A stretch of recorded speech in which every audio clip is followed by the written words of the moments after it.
Innal hamdalillah nahmaduhu wa nasta'inuhu wa nastaghfiruh wa na'udzu billahi min syururi anfusina min sayyiati a'malina. Asyhadu an la ilaha illallah wahdahu la syarikalah wa asyhadu anna Muhammadan abduhu wa rasuluhu alladzi la nabiyya wa la rasula ba'dah. Allahumma shalli wa sallim wa barik ala Muhammad wa ala alihi wa sahbihi wa man tabi'ahum bi ihsan, amma ba'd. Halaman 423. Babul hibati, itu enggak pakai tasdid ba-nya ya. Babul hibati wal umra war rukba. Bab hibah. Hibah itu dalam istilah lainnya hadiah, pemberian, sudah jadi bahasa kita hibah. Yang kedua umroh. Umroh itu arti asalnya seumur hidup. Rukba itu arti asalnya saling mengawasi, saling menunggu, berharap-harap cemas. Rukba, rokib ya. Maksudnya pemberian yang diberikan seumur hidup. Contoh, saya memberi rumah ke si A, tapi seumur hidup si A. Kalau si A meninggal harus dikembalikan lagi. Kalau rukba itu siapa saja yang meninggal lebih dulu. Kalau tadi contoh saya memberikan rumah ke si A, kalau si A meninggal terlebih dahulu, maka rumah itu jadi milik saya kembali. Kalau saya meninggal terlebih dahulu, rumah itu jadi milik si A selamanya. Jadinya patunggu-tunggu, ya, pakuat-kuat ngadoa. Sahanu tihla maut, ya, makanya disebutnya rukba. Ya.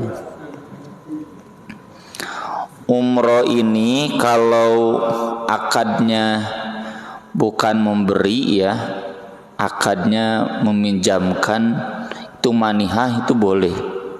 Misalkan saya punya rumah, lalu ada tetangga atau keluarga saya, kerabat yang belum punya rumah, sok silakan aja pakai.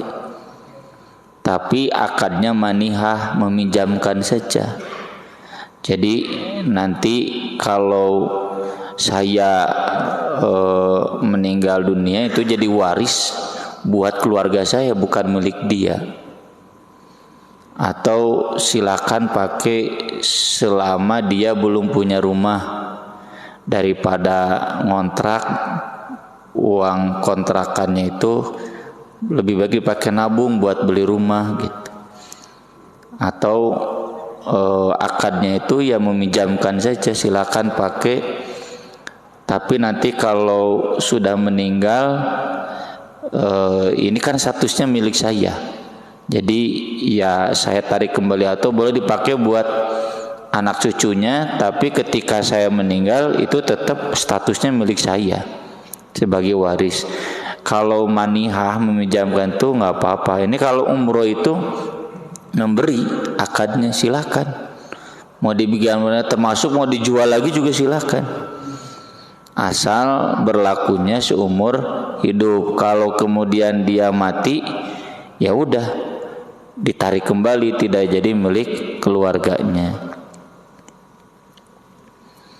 Hadis yang pertama dari An-Nu'man bin Bashir, bahwasanya ayahnya membawa dia kepada Rasulullah sallallahu alaihi wasallam. Ayahnya itu Bashir. Lalu Bashir berkata kepada Nabi, "Inni nahaltu bani hadza ghulaman kana li." Saya telah memberikan kepada anakku ini seorang budak hamba sahaya milikku.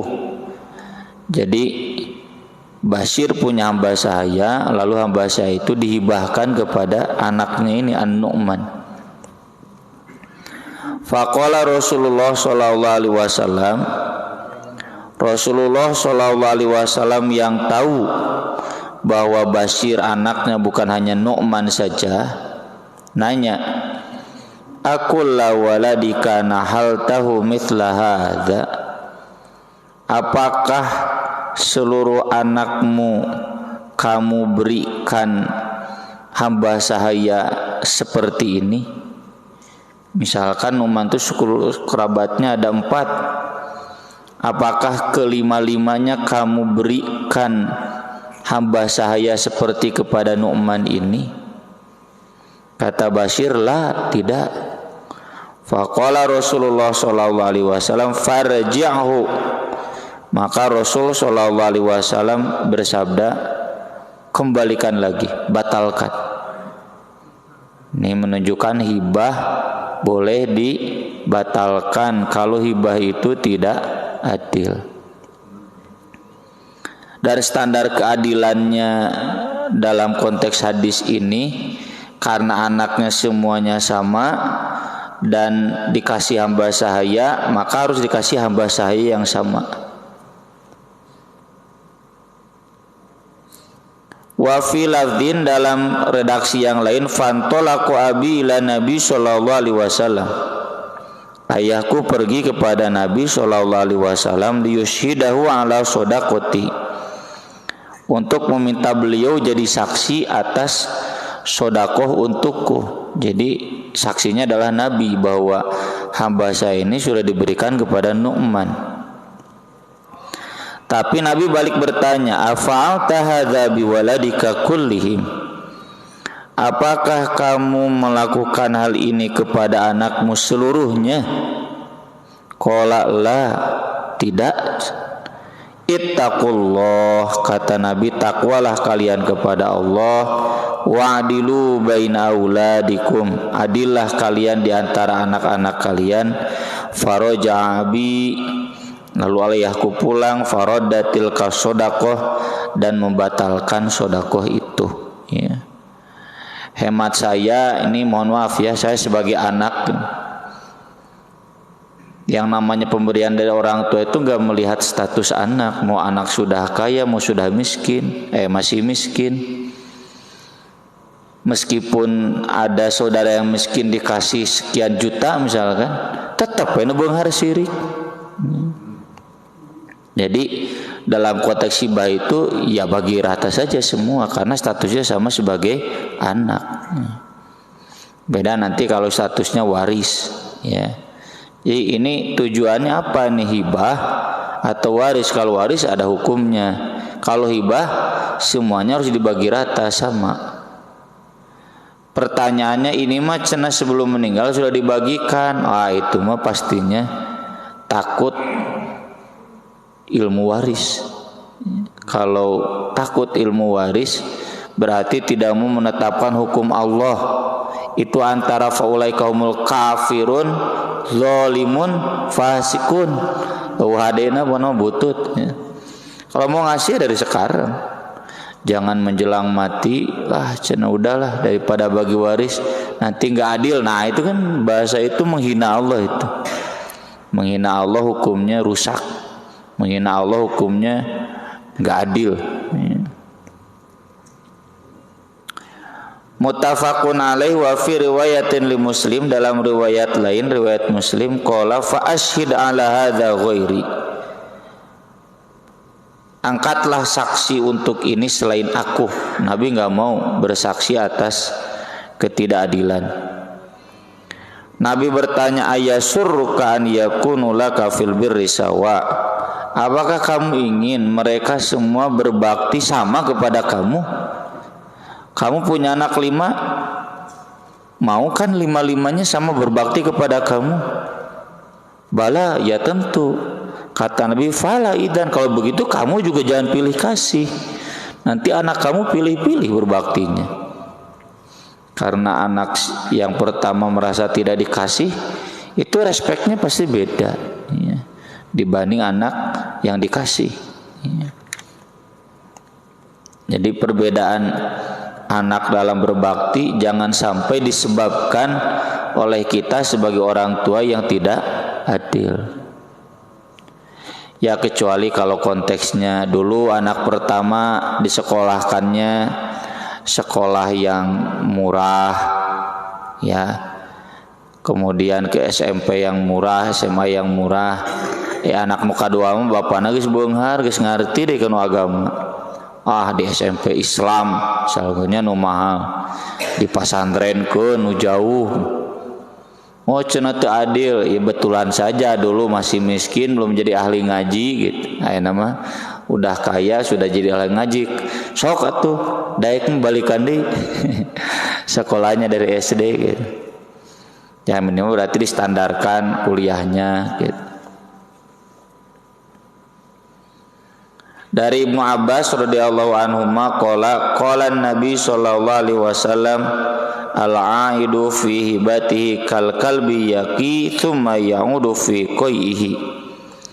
Orang yang menarik kembali hibahnya seperti anjing yang muntah lalu dia menjilati lagi muntahannya.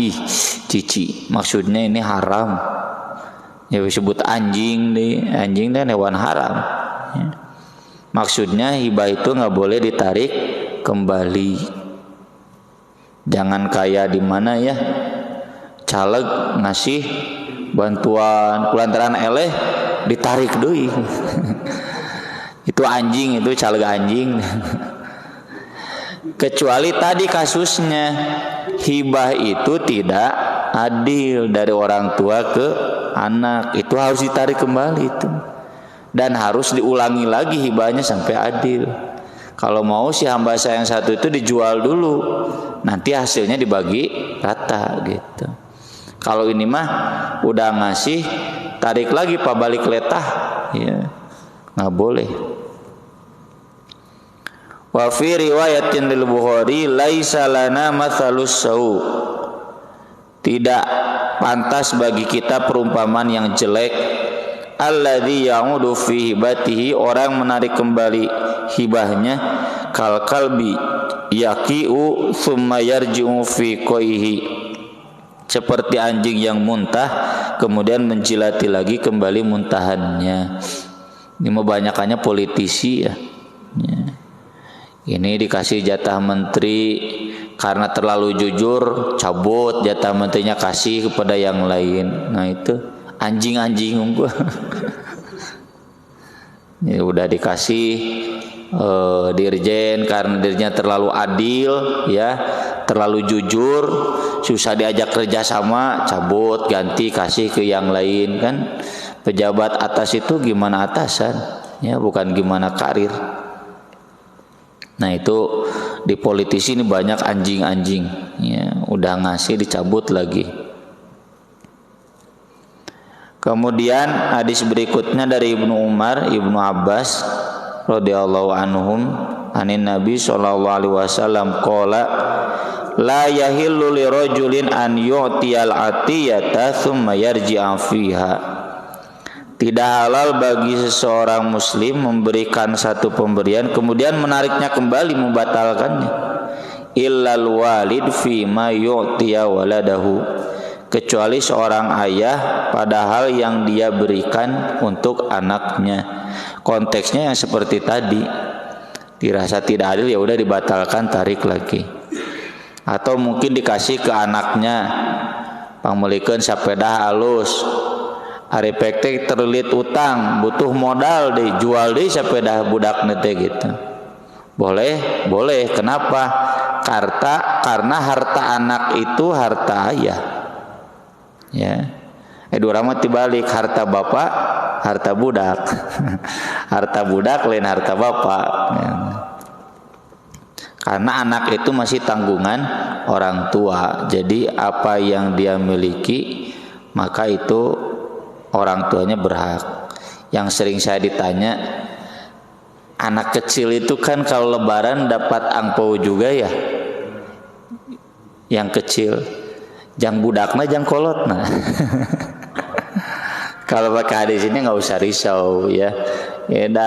Anak itu kan tanggungan orang tua. Jadi kalau kemudian jang ibuna jang bapana nggak apa-apa.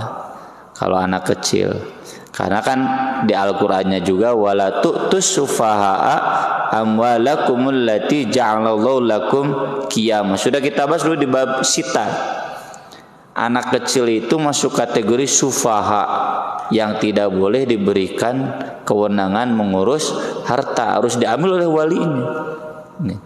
Jadi kalau anak menang ampo, wah dihitung-hitung ya 200.000 daripada tepugu cokot ke unung bapana, ya halal itu.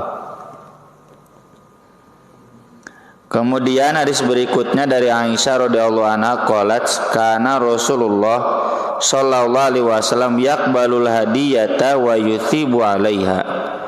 Rasulullah sallallahu alaihi wasallam menerima hadiah dan beliau membalasnya. Ini Rasul. Dia mau diberi makanan dalam satu wadah, pulang deui teh wadah teh kosong, dieusian deui. Itu Rasul. Tapi nanti catatannya ini yang kemarin rame ya akhir tahun ajaran. Nanti di masa akhir ada hadis yang di sini nggak disebutkan ya, tapi udah disebutkan di bab zakat. Ada hadis di mana petugas zakat atau siapapun yang diberi upah oleh Nabi itu haram menerima hadiah. Karena kalau menerima hadiah nantinya jadi tidak adil, jadi gulul, jadi penggelapan pemasukan dan itu dolim. Kalau bahasa sekarang gratifikasi, ya gratifikasi itu kan haram. Wartawan terima gratifikasi bahaya, dia jadi tidak fair. Tukang liputan kuliner dapat gratifikasi dari restorannya, wah mual fair. Mantak simak news itu objektif karena dia nggak nerima bayaran dari restorannya, dia bayar. Kalau dosen dapat hadiah dari mahasiswanya, dia nggak fair, nggak akan adil. Mere hadiah, ini dibimbing skripsi itu nu teh hadiah mah mau dibimbing skripsi. Polisi dapat hadiah nyaeta nu tereh diurus teh nu leuleurna gede we. Nu leuleurna teu aya mah moal diuruskeun ke we ngadaguan 3 tahun. Sudah ada peringatan dari Propam gak karena dieksekusi. Kalau nggak ada peringatan dari Propam didem we ya sampai ada leleur. Itu bahayanya gratifikasi. Gratifikasi itu jadi sumber korupsi. Awal mula sogok menyogok itu dari gratifikasi. Ya. Itu bagaimana wali kota Bandung bisa adil kalau dia tidak menolak gratifikasi. Jadi nggak fair tender itu. Karena ujung-ujungnya pak gede-gede hadiah. Ya. Dan itulah yang menyebabkan kemudian proyek-proyek banyak yang tidak bertanggung jawab, ya, tidak sesuai dengan standar seharusnya karena sogokan itu, hadiah itu. Jadi kata Umar bin Abdul Aziz, kanatil hadiyah fi zamanin Nabi hadiyatan walana riswatan. Hadiah itu untuk Nabi itu hadiah, tapi bagi kita jadi riswah. Riswah itu jadi bahasa rasuah, rasuah teh sogok, haram. Ya. Dan ini sudah kita bahas ya dulu di bab riba panjang lebar. Ini konteksnya hadiah yang betul-betul hadiah. Saya ngasih hadiah ke Pak Haji, Pak Haji tidak sebagai siapa-siapa saya, hanya sebagai tetangga, sebagai teman. Bukan sebagai dosen saya, sebagai pimpinan saya, bukan. Kalau bapak-bapak ngasih hadiah ke saya nggak apa-apa, Pak, mangga ditampi. Karena saya bukan sebagai siapa bapak-bapak. Tapi kalau orang tua santri ngasih hadiah ke saya nggak boleh, karena saya sebagai pimpinan pesantren. Yang punya jabatan nggak boleh, kepada wali kelas nggak boleh, dan ngajar lo batalin wali kelas, ya, mudir am. Jadi wali kelas bere mudir am itu misalkan. Tapi udah nggak begitu ya, nggak boleh saja. Ya, yang mengajar itu banyak. Kalau mau hadiah udah aja masuk kas pesantren kata Nabi. Nanti oleh kas pesantren dibagikan secara adil sesuai jabatan, sesuai standar gaji. Ya. Nah ini mah konteksnya hadiah yang betul-betul hadiah, nggak ada keterkaitan jabatan atau pekerjaan. Kemudian Ibnu Abbas radhiyallahu anhuma meriwayatkan, "Dzahaba rajulun dari Rasulillah sallallahu alaihi wasallam naqatan fa athabahu 'alaiha." Ada seorang yang memberikan seekor unta kepada Nabi, lalu Nabi membalasnya. Lalu Nabi tanya, "Rodita, kamu ridho?" "La, tidak." Fazadahu, Nabi tambah lagi, "Puas?" "Tidak." Fazadahu, Nabi tambah lagi, "Rodita, udah puas?" "Naam, ya puas." Ini menunjukkan ada hadiah yang berbalas. Meski tentu kita diajarkan ikhlas. Kalau ngasih hadiah ya udah ngasih hadiah. Jangan mengharapkan balasan. Tapi ada juga hadiah yang boleh berbalas. Contoh sederhana lah. Bapak mengundang hajatan, ngundang ngasih makan kan? Cing lamun tamu teu ngamplop bapak dongkol mah. Enggak ada makan gratis. Maksud diundang makan jamuan teh bapak harus ngamplop. Mun teu ngamplop bisa kategori doraka. Terus ngamplopnya cing pantes teu diundang di gedung sama Pak Haji Jamal kemarin. Bapak ngamplop 10.000 pantes teu najan teu kanyawan ku Pak Haji Jamal. Kan tidak pantas. Ya. Saporsina lagi minimal 50.000. Ya. Jadi ada hadiah yang berbalas. Atau bapak-bapak karena bapak pihak anak laki-laki jadi ngasih hidangan ininya ke tetangga. Terus tetangga itu datang gak bawa apapun cing. Ya, sakit hati enggak? Sakit hati kan. Maksudnya manaon? Berbalas. Nanti datang ngamplop atau bapak khitanan cucu ngasih makanan ban ke tetangga.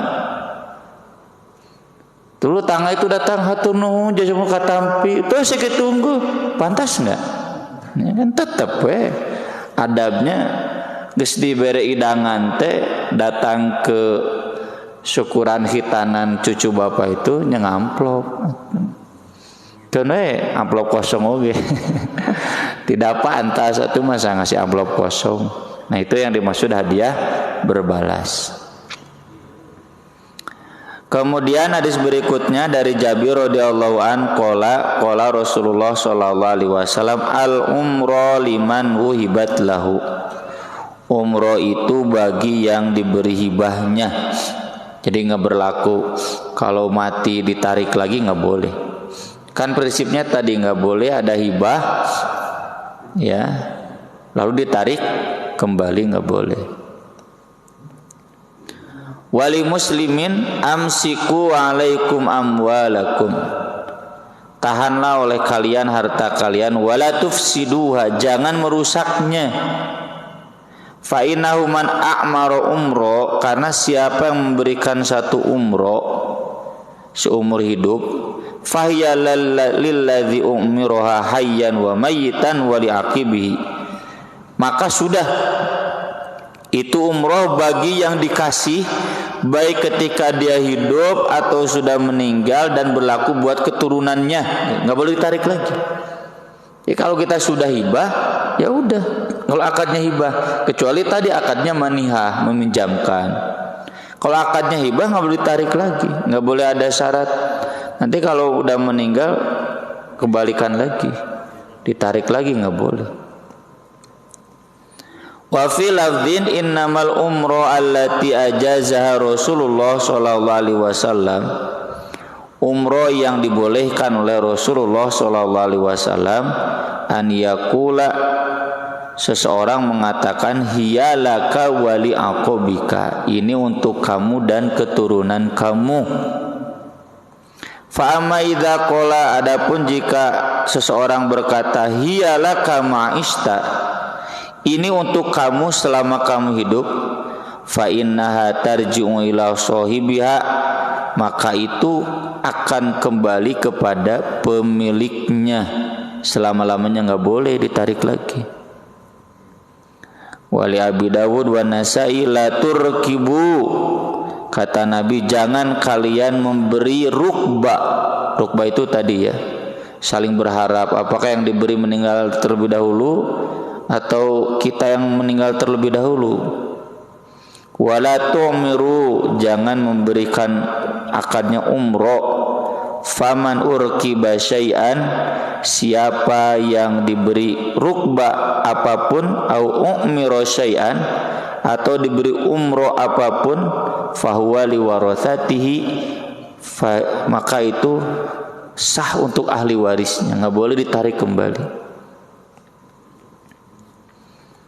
Termasuk kasusnya seperti yang disebutkan Umar berikut ini.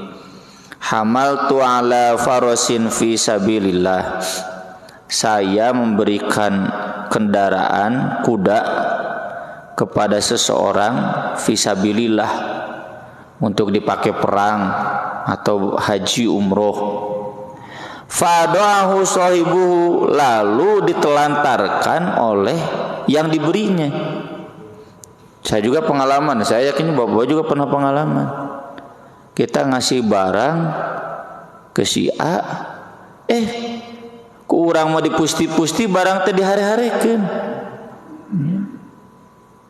Fadonantu annahu bai'uhu birukhasin, saya yakin kalau saya beli lagi dia akan jual murah. Jadi kata Umar, daripada barang itu dia tidak pakai, saya mau butuh, udah saya ambil lagi. Tapi kalau diambil lagi nggak boleh kan? Masa udah ngasih diambil lagi? Umar mikirnya udah saya beli aja, beli, dan tentunya harganya murah karena memang dia nggak butuh. Fasa'altu Rasulullah sallallahu alaihi wasallam, saya bertanya kepada Rasulullah sallallahu alaihi wasallam andzalika, tentang itu. Faqala, kata Nabi, la tabta'hu, jangan kamu beli. Wa in a'taqahu bidirhamin, meskipun dia ngasih dengan harga 1 dirham. 1 dirham itu 10.000, pira gue ya kuda 10.000. Murah-murahna kuda mau 10.000. Jadi maksudnya sama, bukan hanya hibah ditarik lagi, hibah dibeli lagi pun gak boleh.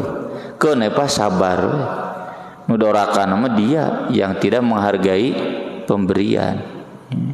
Maka di sini harus ada chemistry ya, harus ada dialog. Yang diberi itu butuh enggak? Kalau diberi manfaat semua.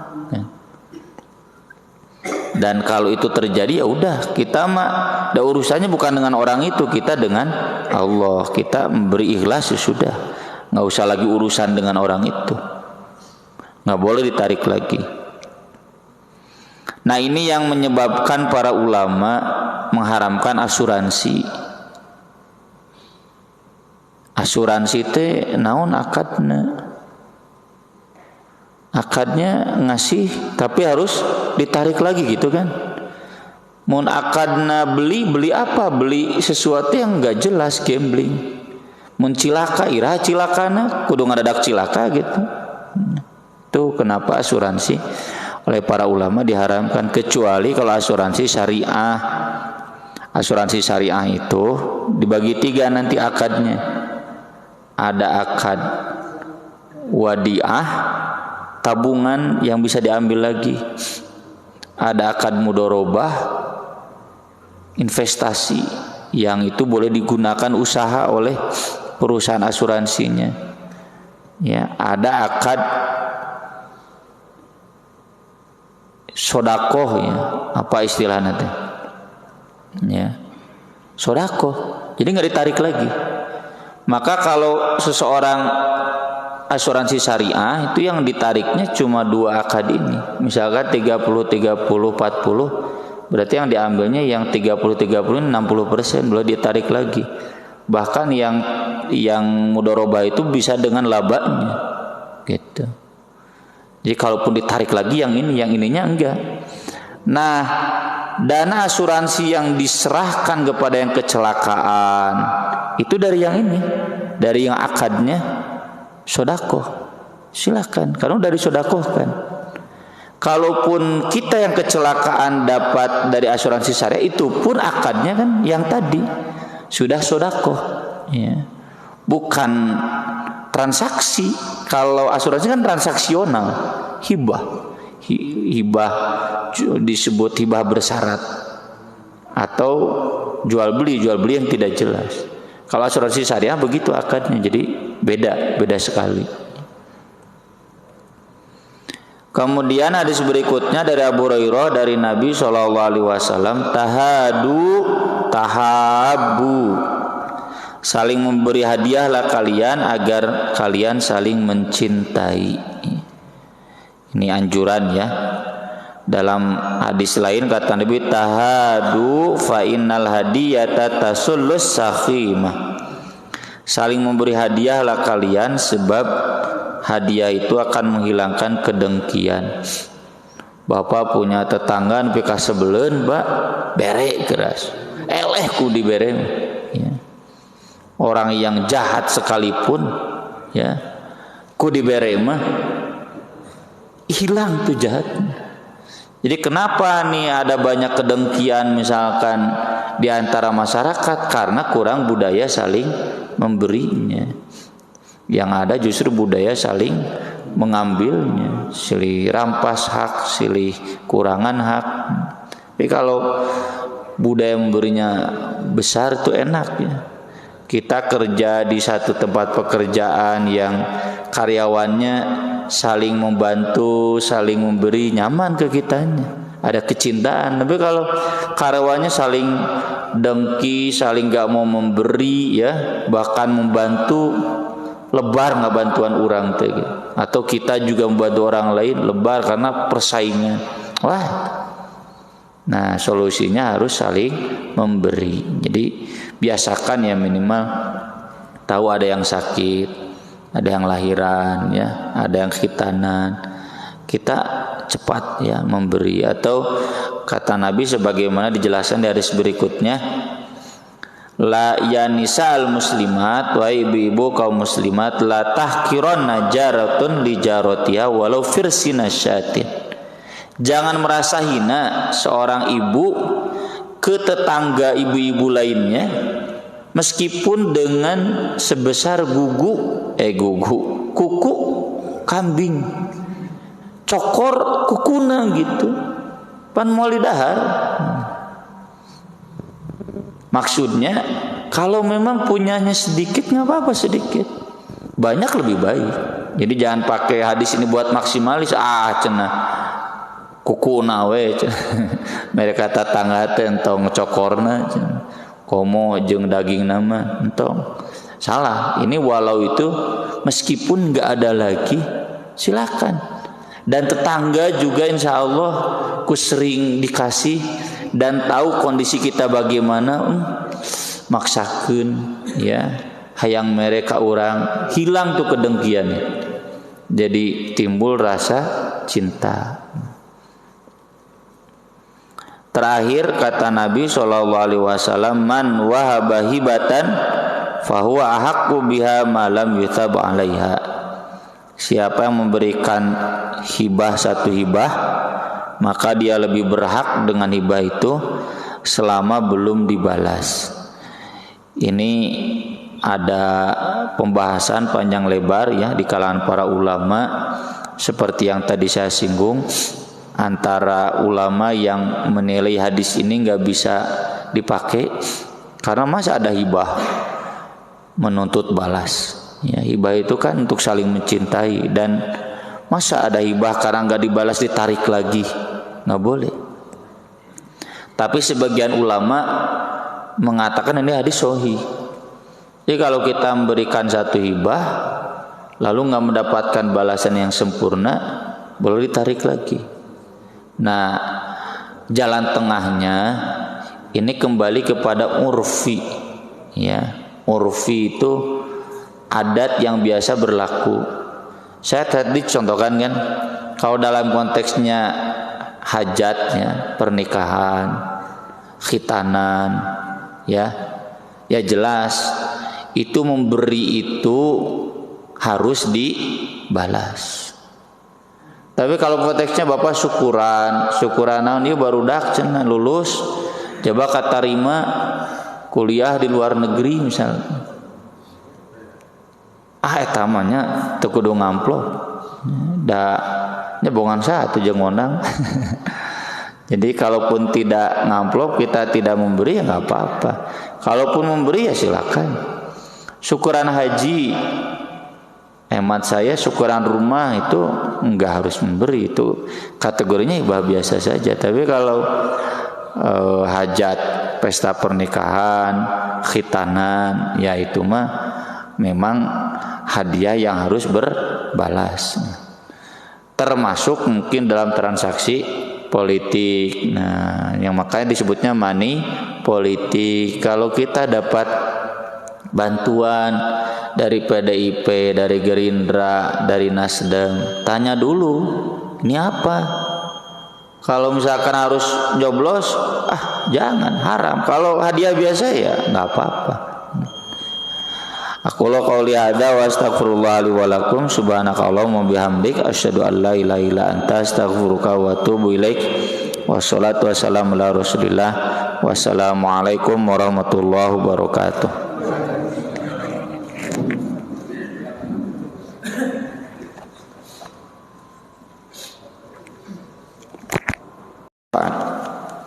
Mangga belaya pertarosan. Mangga. Terima kasih atas kesempatannya. Saya mau tanya, kalau kita diundang tadi seperti itu, apa yang kita berikan tidak seimbang apa yang kita makan, itu haram nggak? Mungkin itu aja pertanyaan. Hibah yang bersyarat itu statusnya tidak wajib ya, hanya sebagai adab saja. Adab itu sunat berarti, kalau ditinggalkan tidak jadi dosa. Nah, jadi kalau bapak misalkan diundang cukup mewah, amplopnya kecil, ya itu dosa tidak, cuma kurang baik saja. Kurang baik itu meninggalkan momentum pahala. Ibaratnya orang nih bisa ba'da isya dia malah meninggalkannya, jadi meluputkan pahala yang besar saja begitu. Kalau dosa tidak, karena statusnya tidak wajib. Terlebih di sebagian ulama kan dikategorikannya mukhtalaf, ya diperselisihkan, masa ada hibah harus bersyarat, harus diberikan lagi gitu. Ikhtilafnya cukup panjang lebar juga. Cuma jalan tengahnya begitu Pak Haji. Ya. Ada lagi? Mangga Pak Haji. Kalau kita menolak pemberian orang, karena kita tidak tahu sebetulnya itu semangat kita. Terus kalau saya tidak diundang hajat, kita tidak makan, mungkin karena udahnya dua aja. Kalau dua-duanya makan kan kira-kira bagaimana dah pada kita kalau kira-kira kita diundang tapi tidak makan prosesnya.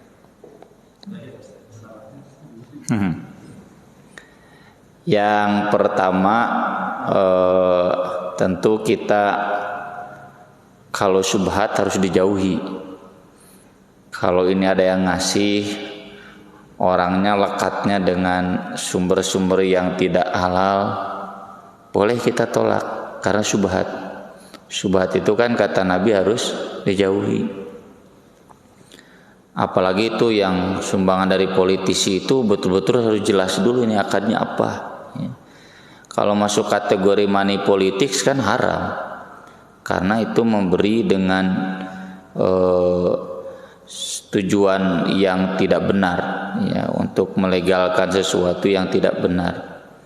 Kita menyumbangkan suara, kalau ada kontrak ya kontrak saja, kontrak politik, jangan kemudian jadi money politics. Itu kan semacam sogokan money politik itu. Jadi yang menyuap dan yang disuap dua-duanya masuk neraka kata Nabi. Apalagi kalau sekarang money laundry ya, ini jangan-jangan ini uang korupsi atau uang apa. Kalau kita ragu ya udah, ya kita berhak untuk menolaknya. Yang kedua, kita harus ingat ya, hadis-hadis tentang undangan itu nanti ada babnya khusus Pak Haji, di bab walimah, bab undangan. Intinya datang untuk mendoakan. Ya. Maaf Pak, saya kan hampir tiap hari saum. Ya. Sabtu kemarin saum, Ahad kemarin saum. Sabtu kemarin ada undangan, Ahad ada undangan. Dua-duanya saya datangi pakai standar amplop tinggi kalau menurut tetangga saya. Meski saya nggak makan, datang yang hari Sabtu, Ustaz sebelah sini VIP, nggak Pak Haji, nggak Pak Ustaz, karena yang undangnya Ustaz. Saya lagi saum, izin aja, pulang. Yang satunya lagi agak jauh di Balai Endah, datang, ya udah doakan pamit pulang gitu. Amplop mah biasa Pak Haji. Nya meskipunnya ayah heureuy eta cenah nu hajat teu inget cenah. Biasanya kalau nggak makan kan sok aya dibekelan lah, udahlah. Kita nggak mikiran begitu. Kewajiban kita datang mendoakan. Yaitu obrolan saya dengan istri saya gitu. Jadi kalau ada undangan 3 dibedakeun. Amplop nu ieu mah sakieu, nu ieu setengahna, nu ieu saparapatna. Nah, di dia mau makan, di dia mah bakso tahu unggul, es krim unggul, di dia mah moal, gitu langsung balik gitu. Jadi amplop itu tergantung makan. Ya, boleh begitu silakan. Da moal apaleun nu hajat oge. Dan tadi kan, ya konteksnya kan memberi dalam hajat itu pemberian bersyarat, ya, karena ada transaksional, ya, transaksional adat itu. Jadi kalau Pak Haji dah saya mau makan, mau ngamplop, silakan nggak apa-apa, ya cukup mendoakan saja. Tapi kalau saya pribadi nyakeun we da uang itu bukan untuk yang hajat buat saya, ya pahala, gitu. Ada lagi, mangga Pak Haji. Dalam konteks undangan kalau tidak salah dulu pernah sepertinya Pak di PKS menikah yang diundang dilarang membawa apapun. Kalau begitu konteksnya gimana? Itu kalau konteksnya pejabat itu nggak boleh menerima gratifikasi. Itu kayak sultan, saya masih ingat dulu beritanya sultan Jogja ya, ketika menikahkan beresnya itu si kendi uang itu dibawa ke KPK, ya diperiksa. Kalau ada amplop yang lebih dari 300.000 itu disita, yang kurang dari 300.000 halal. Atau contoh Mahfud MD dulu, dia dapat amplop dari sekali dia berbicara, statusnya dia dulu Mahkamah Konstitusi ya, lebih dari 1,5 juta dia kembalikan ke KPK, ya, yang dia ambil cuma 1,5 juta karena ada standarnya. Jadi kalau profesor, doktor 1,5 juta, kalau master ahli 1 juta gitu, sisanya 500. Itu ada aturannya. Lebih dari itu masuk kategori gratifikasi. Saya dulu mengundang Pak Abdullah Yahya Mahua ketika masih penasihat di KPK, dia nggak mau dikasih. Kenapa? Saya kesini bukan sebagai pembicara pribadi kan, saya sebagai KPK. Dikasih hadiah buku, dia tanya ini harganya berapa? Saya tukang bukunya spontan 200.000, keluarkan dia 200.000. Nih, saya nggak boleh terima hadiah, saya beli. Terus yang petugas KPK divisi penindakan hukumnya pernah kita undang. Alumni Prancis, dia doktor hukum dari Prancis. Dia menjelaskan, saya nggak boleh menerima uang, saya hanya butuh surat keterangan saya sudah ngisi di sini, karena saya datang ke sini sebagai petugas KPK bukan sebagai pribadi. Ya. Bapak-bapak mau ngambil dia kan pribadi, bukan sebagai pejabat. Lagian jabatan saya apa? Ya. Kaitannya dengan ini kan enggak. Kecuali kalau saya diundang acara pesantren atas nama pimpinan pesantren, nah itu lain lagi. Ya. Itu pun kalau ada dari pesantrennya, kalau nggak ada mah bebas menerima. Ya. Gitu, betul Pak Haji. Jadi kalau yang pejabat publik itu ada aturannya. Bahkan bukan PKS saja, semua nggak boleh menerima amplop. Ya. Ya contoh lah yang viral Jokowi itu kan dikasih apa, gitar ya, gitar, dikasih gitar ke si apa, Jakpelin kan dibawa ke KPK gitarnya, nggak boleh menerima hadiah. Ada lagi? Cukup?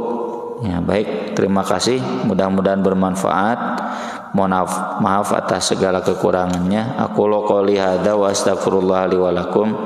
Subhanakallahumma bihamdik asyhadu an la ilaha illa anta astaghfiruka wa atubu ilaik.